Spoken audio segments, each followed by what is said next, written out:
तू मेरा धर्मा, तू तेरा सब कुछ मैं, मेरा सब कुछ तू।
हिंदू मुस्लिम सिख ईसाई हम वतन हम नाम है।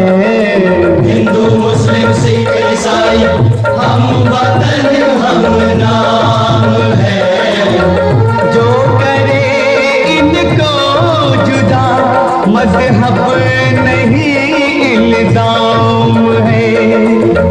हम जिएंगे और मरेंगे ऐ वतन तेरे लिए। दिल दिया है जान भी देंगे ऐ वतन तेरे लिए।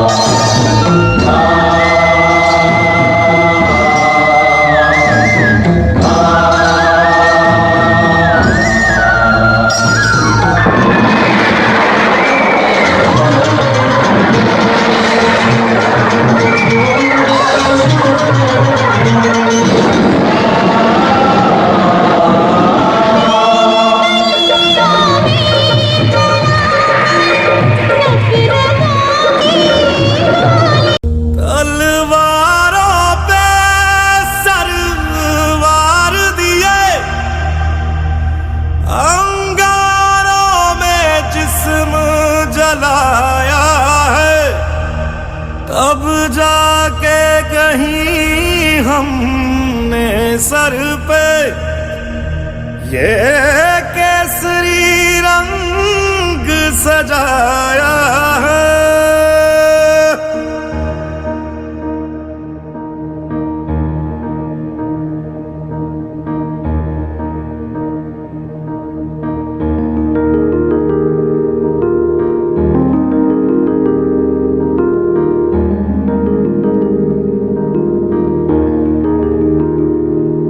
है मेरी ज़मीं अफसोस नहीं जो तेरे लिए 100 दर्द सहे। महफूज रहे तेरी आन सदा चाहे जान मेरी ये रहे ना रहे। हाँ मेरी ज़मीं महबूब मेरी, मेरी नस नस में तेरा इश्क बहे। फीका ना पड़े कभी रंग तेरा जिस्मों से निकल के खून कहे।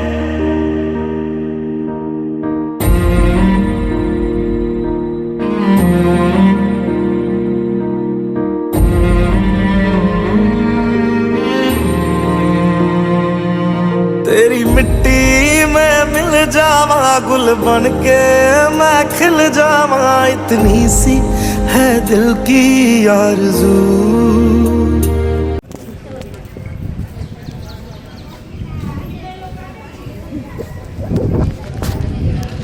जाओ ना, वीडियो उतर तो जाइए।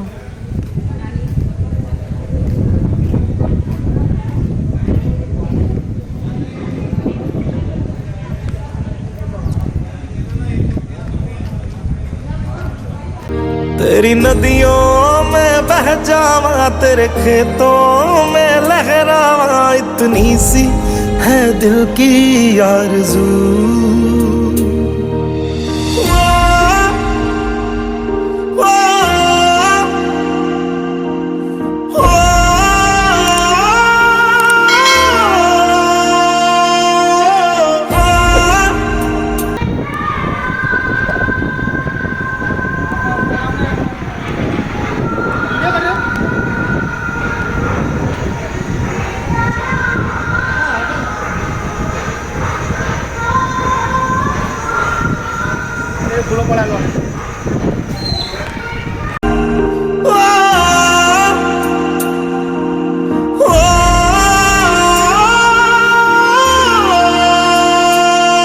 सरसों से भरे खलियान मेरे जहाँ झूम के भंगड़ा पा न सका। आबाद रहे वो गांव मेरा जहाँ लौट के वापस जा न सका।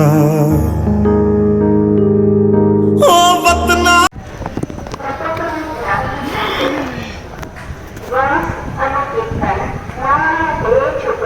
वीडियो उतर तो छे ना। अरे मैं उतारू बीमा तेरा देखू ना पड़ा।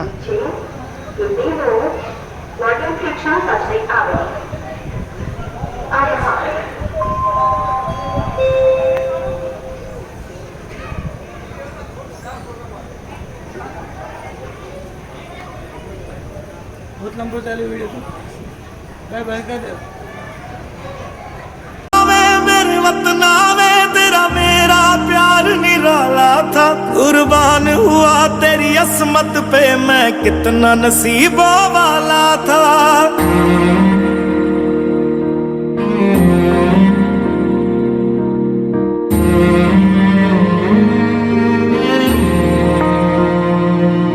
तेरी मिट्टी में मिल जावा गुल बन के मैं खिल जावा। इतनी सी है दिल की आरज़ू। तेरी नदियों में बह जावा तेरे खेतों में लहरावा। इतनी सी है दिल की आरज़ू।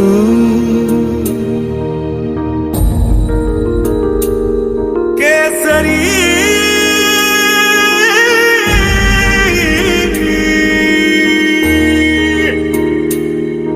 ओ हीर मेरी तू हंसती रहे तेरी आंख घड़ी भर नम ना हो। मैं मरता था जिस मुखड़े पे कभी उसका उजाला कम ना हो। ओ माई मेरी क्या फिक्र तुझे क्यों आंख से दरिया बहता है। तू कहती रही थी तेरा चांद हूं मैं और चांद हमेशा रहता है। तेरी मिट्टी में मिल जावा गुल बन के मैं खिल जावा, इतनी सी है दिल की आरज़ू। तेरी नदियों में बह जावा तेरी फसलों में लहरावा, इतनी सी है दिल की आरज़ू।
किसान का बेटा था वो दृढ़ता का भंडार।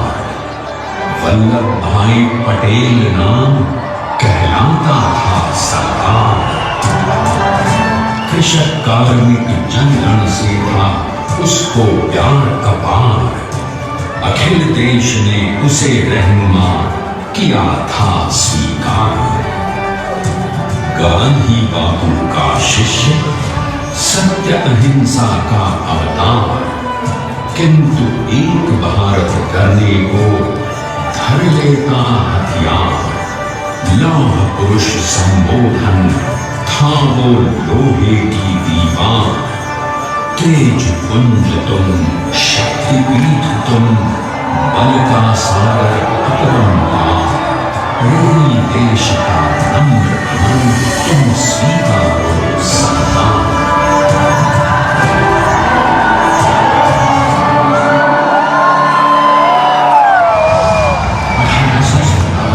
अंग्रेजों को ललकारने वाले पहले स्वतंत्रता संग्राम के एक सक्रिय सिपाही थे झलेर भाई पटेल।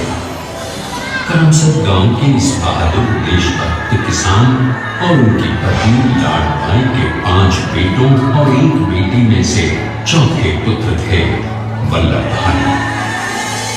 बालक वल्लभ ने करमसद के बाद नडियाद से अपनी हाई स्कूल की शिक्षा पूरी की। फिर 13 साल की उम्र में उनकी शादी भी हो गई। छोटी सी झड़ेबाई से। 2 बच्चों, बेटी मणिबेन और बेटे डाया भाई को जन्म देने के बाद झड़ेबाई असमय ही चल बसी।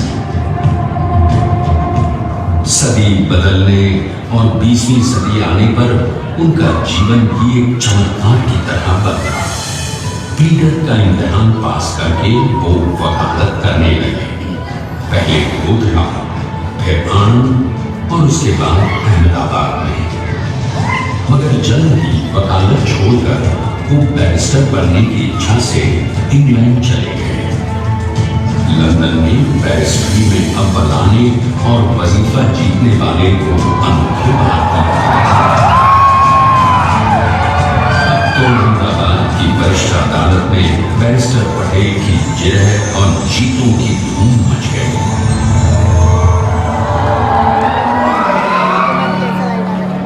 तभी एक युग पुरुष ने वल्लभ भाई के जीवन की धारा ही बदल दी।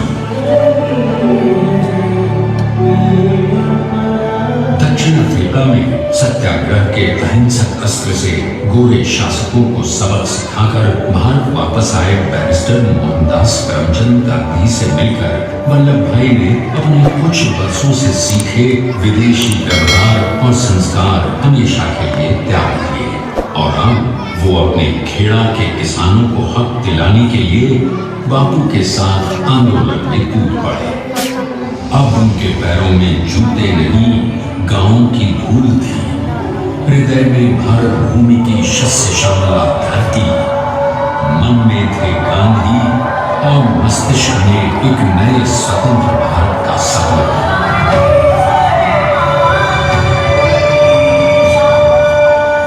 तभी बारडोली के मजबूर मजलूम किसानों की यातना का समाचार उनके पास पहुंचा। तुरंत वल्लभ भाई वहां पहुंचे और यूं शुरू हुआ भारत का सबसे बड़ा और सफल किसान आंदोलन बारडोली। वल्लभ भाई ने बारडोली के 87,000 किसानों को ऐसा अटल अडिग अचल मनोबल दिया कि अंग्रेजी सरकार हिल गई और 1 बरस के बाद उनका लगान माफ कर दिया गया। अब तो पूरे देश में लोग वल्लभ भाई के नाम की कस्में खाने लगे। स्वयं महात्मा गांधी ने कहा, अब वल्लभ भाई मेरे शिष्य या साथी नहीं, सारे देश के सरदार हैं। और देश को मिल गया एक अनोखा असरदार सरदार।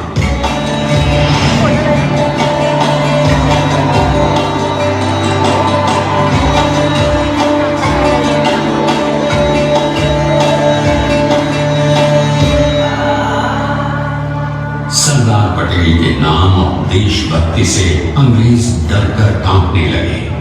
1930 के नमक सत्याग्रह और दांडी कूच में वो बापू से भी पहले गिरफ्तार किए गए।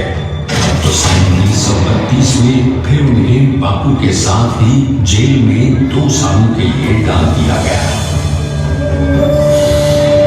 मगर आजादी के दीवानों को, स्वतंत्रता के परवानों को कौन गिरफ्तार कर पाया है।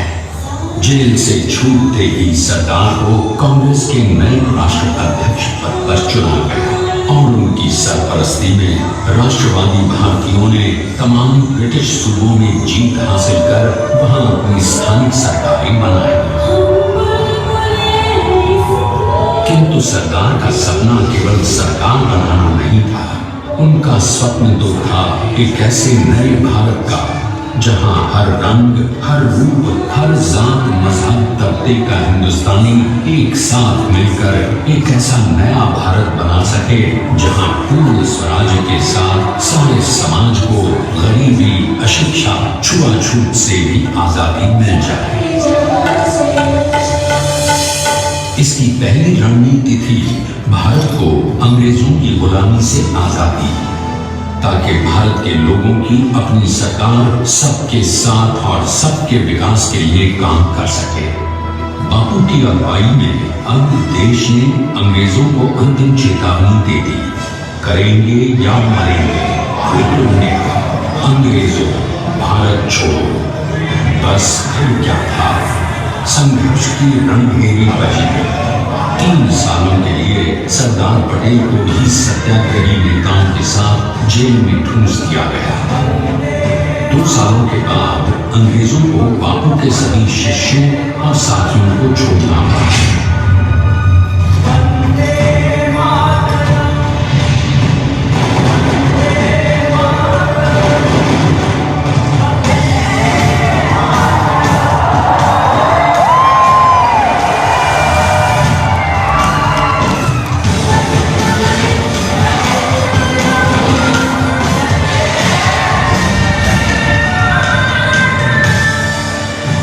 स्वतंत्रता के स्वप्न के सच होने के साथ अब सरकार पर कई एक नई जिम्मेदारियां थी। आने वाली आजादी की तैयारी और एक नए भारत के लिए नए लोकतांत्रिक संविधान की संरचना। जैसा उनके साथी ने खुद कहा था, सरदार ने ही 6 हथौड़ी लेकर एक नए भारत को उकेरा है।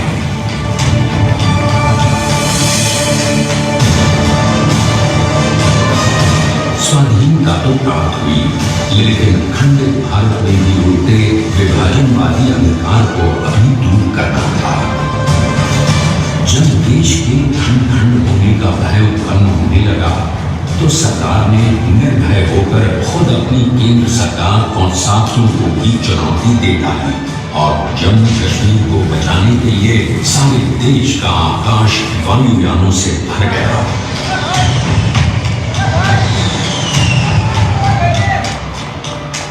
और फिर हैदराबाद और जूनागढ़ के भारत में विलयीकरण को पाकिस्तान से चुनौती मिली। सरकार चाहते थे कि देश की 1 इंच धरती अब और विभाजित नहीं होनी चाहिए।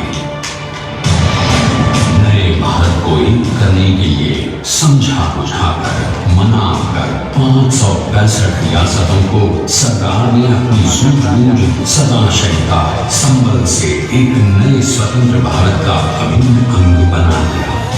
हमारे इतिहास में अखंड भारत के पुरुषार्थ का ये एक महानतम अध्याय है।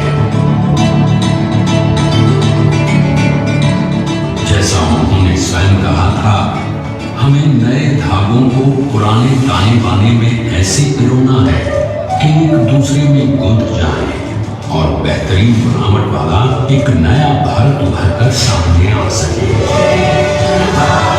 अंततः अपने वज्र दृढ़ संकल्प से एक नया विराट विशाल एक भारत श्रेष्ठ भारत बनाकर दिखा ही दिया सरकार ने। संसार के सबसे बड़े प्रजातंत्र के शिल्पी को प्रणाम करने के लिए देश ने बनाया है ये समर्थ स्मारक। स्वाधीन भारत को समर्थ भारत में बदलने वाले सरदार पटेल को समर्पित प्रेरणातीत भी है। प्रधानमंत्री श्री नरेंद्र मोदी के नेतृत्व में बनी विश्व की इस विशालतम प्रतिमा के सामने आकर सारी दुनिया जैसे स्वयं ही नतमस्तक हो जाती है।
गगनचुंबी इस अद्वितीय अभूतपूर्व प्रतिमा को बनाने के लिए सबसे पहले नदी पर 4,500 क्यूबिक मीटर का राफ्ट बना और फिर सीधा 600 फीट का कंक्रीट का फ्लोर बनाया गया।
दूरदर्शिता से भारत को संगठित करने के असंभव कार्य को संभव कर दिखाया।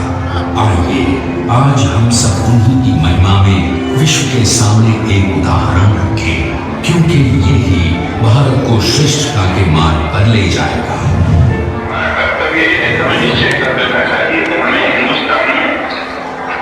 जितने लोग सबको मिल के भाई भाई की तरह रहना। स्टैच्यू ऑफ यूनिटी एकता की प्रतिमा और श्रेष्ठता का प्रतिबिंब है। एक पहल है इस अखंड भारत को श्रेष्ठ भारत बनाने के सपने को पूरा करने के लिए एक पुकार है हम सबको एकजुट होने के लिए, एक आंदोलन है भारत को सबसे आगे ले जाने के लिए, श्रेष्ठ बनाने के लिए। आपके योगदान और विश्वास से ही